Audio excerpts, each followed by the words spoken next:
నిస్వార్థ సేవ అనే దీపపు వెలుగు శ్రీ జనార్దన్ బాపురావు బోతే 2026 పద్మశ్రీ గ్రహీత. మానవాళి సంరక్షణే నా ఎంచుకున్న మార్గం. మానవత్వంతో మెలగడమే నా ప్రధాన లక్ష్యం. అందరి శ్రేయస్సే నా మతం. సందేహాలను నివృత్తి చేయడమే నా విధానం. సమాజాన్ని ఏకవర్గంగా తీర్చిదిద్దడమే నా కర్తవ్యం. అందరూ కలిసి నడవడమే నా ఆశయం. వివక్షను రూపుమాపడమే నా గర్వం. అణగారిన వర్గాల అభ్యున్నతే నా స్వర్గం.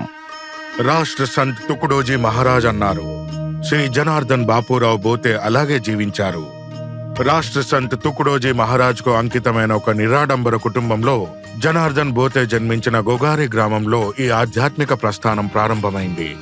ఒకరోజు రాష్ట్ర సంత్ తుకుడోజీ మహారాజ్ వారి ఇంటిని సందర్శించారు. అక్కడ ఆయన యువ జనార్దన్ ను చూసి అతని గురించి అడిగారు. జనార్దన్ తండ్రి అతను తన కుమారుడని వెల్లడించగా అతనిలోని సామర్థ్యాన్ని చూసి మహారాజ్ జనార్దన్ ని తన సంరక్షణకు అప్పగించమని తండ్రిని కోరారు. భక్తితో నిండిన ఆ తండ్రి అంగీకరించగా జనార్దన్ సంతోషంగా మహారాజ్ తో చేరాడు. हे गुरुदेव मेरे दिल आओ, सुंदर सेज बिछाया हूँ.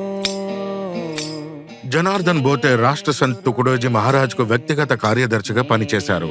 అది చారిత్రాత్మక కిసాన్ రైలు యాత్ర అయినా లేదా 1962 యుద్ధ సమయంలో భారతీయ సైనికుల మనోధైర్యాన్ని పెంచడానికి ఎన్ఈఎఫ్ఏ సరిహద్దుకు పంపిన సేవా బృందాలైన 1968 అక్టోబర్ 11న రాష్ట్ర సంత్ తుకుడోజీ మహారాజ్ పరమ పదించిన అనంతరం గ్రామగీత వారసత్వాన్ని బోధనలను ముందుకు తీసుకెళ్లే బృహత్తర బాధ్యత జనార్దన్ బోతేపై పడింది.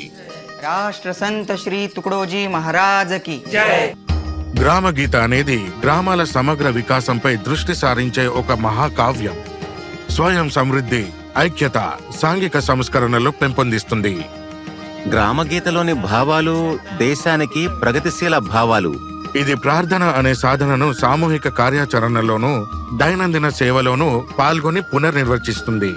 గ్రామగీత నుండి పొందిన స్ఫూర్తితో జనార్దన్ బోతే పారిశుద్ధ్య కార్యక్రమాలు, వ్యసన విముక్తి ఉద్యమం, పర్యావరణ పరిరక్షణ ప్రారంభించారు. స్వయం సమృద్ధిని పెంపొందించే 850కి పైగా మహిళా బృందాలకు మద్దతిచ్చారు.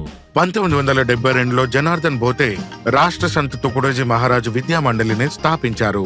దీని ఆధ్వర్యంలో ఆదివాసీ ప్రాంతాలలో 11 ఆశ్రమ పాఠశాలలు, వసతి గృహాలు ఏర్పాటు చేశారు. ఈ సంస్థలు వేలాది మంది వెనుకబడిన విద్యార్థులను ప్రధాన స్రవంతి విద్యలోకి తీసుకొచ్చాయి. గిరిజన ప్రాంతాల నుండి పిల్లలు వచ్చి మా వద్ద చదువుకున్నప్పుడు ఆ అనుభూతి అత్యంత సంతృప్తికరంగా ఉంటుంది. జనార్దన్ బోతేకు లభించిన పద్మశ్రీ పురస్కారం వ్యక్తిగత గుర్తింపు తీసుకురావడమే కాకుండా రాష్ట్ర సంత్ తుకుడోజీ మహారాజ్ వారసత్వాన్ని మరింత ఉన్నత స్థాయికి తీసుకెళ్లింది. శ్రీ జనార్దన్ బాపురావు బోతే పద్మశ్రీ 2026. శతకోటి వందనాలు.